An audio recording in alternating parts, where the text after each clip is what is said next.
Warning, Serious Scramblers is hard to put down. This 2-button budget game is so simple, but the gameplay is addictive. I expected it to get boring quickly, but the developer proved me wrong.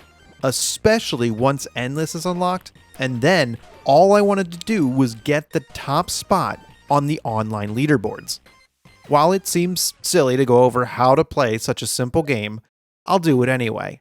You need to fall to the final platform in the level. Okay, video over. Although I'm kidding, that's all there really is to do. No jumping allowed, only falling. To make it a little trickier, enemies and hazards pepper the level, and you must dodge them on the way down. You have to time your falling to land on top of enemies, or miss them completely. I mean, once you're on the same platform as them, you can't get rid of them. That's why the game is so interesting. It's about making quick decisions and planning your route while executing it, then trying to fix your mistakes. When I play, I try to keep the character in the middle of the screen. Also, I consider what platforms are available and plan my route. It's about staying safe and getting to the next safe spot. The game's action is quick, and it's the stressful gameplay that grabs my attention. Serious Scramblers definitely takes notes from Downwell, but simplifies it, which creates something new. Since you have no control over going up or slowing your descent, the game is more about timing, picking the perfect go time on the path you've chosen. The game gets more difficult as the levels get deeper with more enemies, faster versions of them, and smaller platforms. Keep in mind that the level wraps around. Unlike Downwell, you're not falling through a tunnel. When the character hits the edge, they will come out the other side. You need to adjust your mind to it because it's key to getting the path you want. Anyway, the main mode is 27 short linear levels. Alright, haha. Of course they're linear since you're falling in a straight line.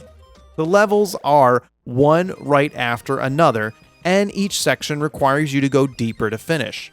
The levels have 0 checkpoints, and you must play them over and over with failure after failure. Again, the levels are short and only take a minute to complete. Forcing the player to get deeper along with stronger enemies is a smart idea. Can't rely on luck, and you need to get good at finding a path. Coins are dispersed throughout the levels, but you'll also collect one for each enemy you kill. These are used to buy new characters, which I'll cover later. You can also use them to restart during the level. I find this wasteful since the levels aren't that long. Yet it's nice if you're struggling. The level resets and you start at your current depth. It's a quick way to blow through your coins though.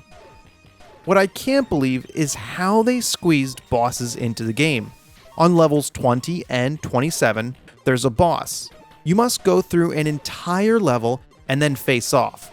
It works well to break up the gameplay, and I wish more were included. About halfway through the game, Endless mode unlocks, and it's amazing.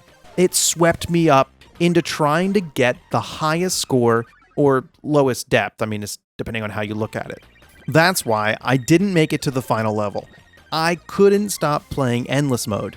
It absolutely has that one more go feeling because of the quick restart.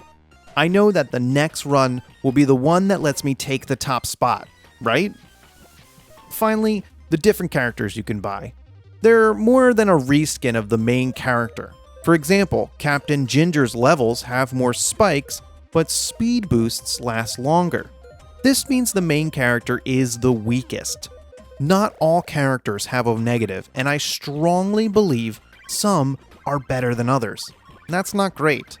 You will need to unlock them to get competitive in Endless mode. Side note, one character makes the game more difficult, and I appreciate that. The problem is, I want more. Does anyone tire of hearing me say that? It would be nice to have a larger variety of obstacles and enemies, but it's a budget title, so I'm willing to let it go. Overall, Serious Scramblers is great. A budget title that provides that one more go feeling, even if it is so simple. I like the extra characters, but be careful because that endless mode could become obsessive. Hey, thanks for watching. Hope you enjoyed this review of a small game and you found something you liked. If you liked it, then you should subscribe and keep watching more of my videos.